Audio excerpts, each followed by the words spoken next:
Hello everyone, मैं हूं प्रतिमा और आप सभी का ixamBee के ऑनलाइन प्लेटफॉर्म पर स्वागत है। करत करत अभ्यास के जड़मति होत सुजान, रसरी आवत जात के सिल पर परत निशान। ये दोहा आपने बचपन से अब तक बहुत बार सुना होगा और इसका जीवन के प्रत्येक क्षेत्र में अपना ही महत्व है और विद्यार्थियों के जीवन में तो इसका विशेष महत्व है, क्योंकि जिस तरीके से बेरोजगारी बढ़ रही है और परीक्षाएं जो होती हैं, कोई भी परीक्षा है उसका जो कंपटीशन लेवल है वो दिन प्रतिदिन बढ़ता जा रहा है। तो उसमें जो लिमिटेड सीट्स होती हैं किसी भी परीक्षा के लिए, उसमें एक बार में सभी को सफलता मिल जाए ये असंभव वाली बात है। कुछ लोगों का ही उसमें सिलेक्शन किया जाता है क्योंकि सीट्स ही इतनी कम होती है और उसकी तैयारी करने वाले लोग बहुत ज्यादा होते हैं। चयन किसका होता है? जो लगातार जो मेहनत करते रहते हैं, अभ्यास करते रहते हैं, एक परीक्षा में असफलता मिलने के बाद बिना रुके हुए अगली परीक्षा में लग जाते हैं, उनको निश्चित ही सफलता मिलती है। तो आज हम इस वीडियो में IBPS SO राजभाषा अधिकारी की जो विद्यार्थी तैयारी करने वाले हैं या करना चाहते हैं, उनके लिए यहाँ पर जो इस बार परीक्षा हुई थी 29 जनवरी को, इसी 29 जनवरी में 2023 में जो परीक्षा हुई थी, उसमें शब्दावली से कुछ महत्वपूर्ण प्रश्न आपके सामने रखेंगे ताकि आपको एक आइडिया हो कि किस प्रकार से वहां पर अब नए पैटर्न में उन शब्दावली को पूछा जा रहा है। राजभाषा अधिकारी की बात करें तो सबसे ज्यादा महत्व वहां पर और ज्यादा प्रश्न जो होते हैं वो अनुवाद से आते हैं, यानी ट्रांसलेशन से आते हैं। और वो ट्रांसलेशन जो होते हैं वो कई प्रकार से होते हैं, शब्दों के, वाक्यों के, पैसेज में। और यहाँ पर हम एक नए पैटर्न को देखेंगे कि किस प्रकार से इस परीक्षा में, यानी ये जो 29 जनवरी को परीक्षा हुई है अभी, किस प्रकार से वहां शब्दावली से प्रश्न बने हुए थे। तो चलिए शुरू करते हैं। यहाँ पर एक पैसेज दिया हुआ था इस बार जो एग्जाम हुआ था, और उस पैसेज में से कुछ शब्दों को निकाल कर उसके अर्थ या उसका पर्याय पूछा गया था।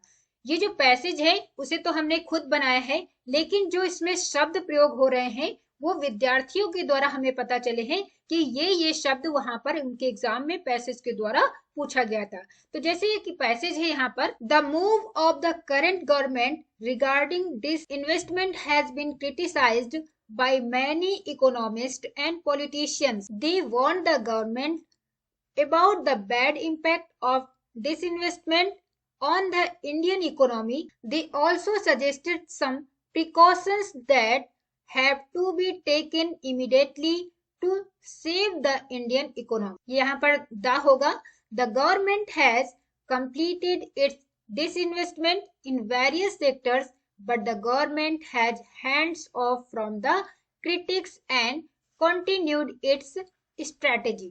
ये एक पैसेज था और इसमें जो शब्द पूछे गए थे वो है द मूव।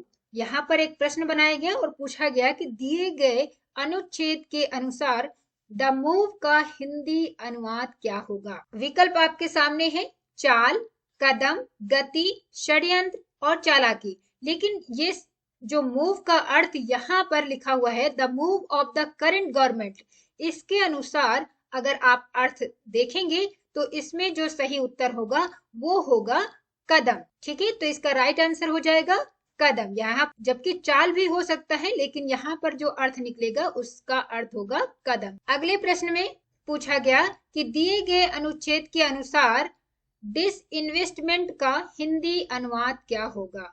तो बैंकिंग शब्दावली में डिसइन्वेस्टमेंट आप जानते हैं और पैसेज में भी आप पढ़ेंगे तो डिसइन्वेस्टमेंट का यहाँ पर अर्थ होता है विनिवेश, और इसका सही उत्तर हो जाएगा विनिवेश।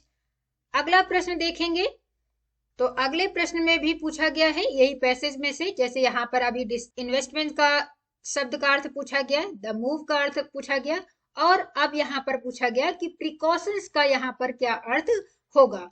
तो प्रिकॉशंस का मतलब होता है सावधानियां, some precautions that have to be taken immediately. तो इसका जो राइट आंसर हो जाएगा यहाँ पर वो होगा सावधानियां। और अगले प्रश्न में पूछा गया कि दिए गए अनुच्छेद के अनुसार जो यह पैसेज दिया गया है उसमें गवर्नमेंट हैज कंप्लीटेड का हिंदी अनुवाद क्या होगा। तो गवर्नमेंट हैज कंप्लीटेड, हैज लगा है और साथ में थर्ड फॉर्म यूज हो रहा है। तो यहाँ पर देखिए लिखा हुआ है सरकार ने पूरा किया। सरकार पूरा करेगी तो विल नहीं लगा हुआ है, हैज लगा है, इसलिए ये सेंटेंस गलत हो जाएगा। सरकार ने पूरा कर लिया है, सरकार पूरा करने वाली है। तो करने वाली है तब होगा जब यहाँ पर government is about to complete जैसा शब्द लिखा होगा। सरकार ने पूरा कर लिया था, ये प्रेजेंट का है तो पास्ट में था नहीं लगेगा। तो इसका जो राइट आंसर होगा वो होगा थर्ड, सरकार ने पूरा कर लिया है।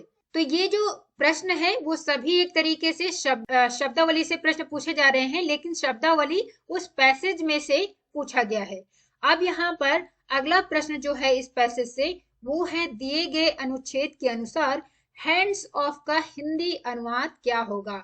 यहाँ पर लिखा हुआ है but the government has hands of from the critics and continued it's strategy. और हैंड्स ऑफ का जो मीनिंग यहाँ पर होगा वो है यहाँ पर पल्ला झाड़ लेना, यानी इसका राइट आंसर जो होगा वो होगा फोर्थ नंबर। तो इस प्रकार से हमने देखा कि IBPS SO 2022-23 के जो मुख्य परीक्षा हुई थी उसमें किस प्रकार से शब्दावली के प्रश्न पूछे गए हैं, और ये सभी जो शब्द हैं वो आपके इस एग्जाम में पूछे गए हैं। यदि आपने इस एग्जाम को दिया होगा तो आपको पता है कि ये सारे शब्द उसी परीक्षा से है।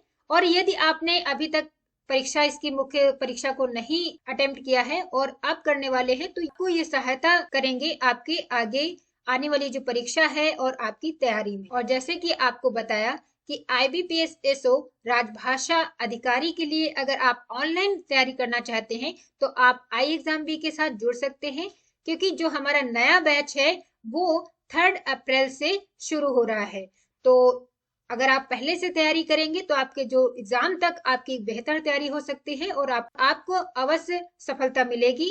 और यहाँ पर फ्लैट 20% अभी डिस्काउंट भी है, उसके लिए आपको B20 कोड यूज करना है। तो अगर आप खुद से तैयारी कर रहे हैं तो भी अच्छा है, लेकिन ऑनलाइन अगर तैयारी कर रहे हैं तो आप ixamBee के साथ जुड़ सकते हैं।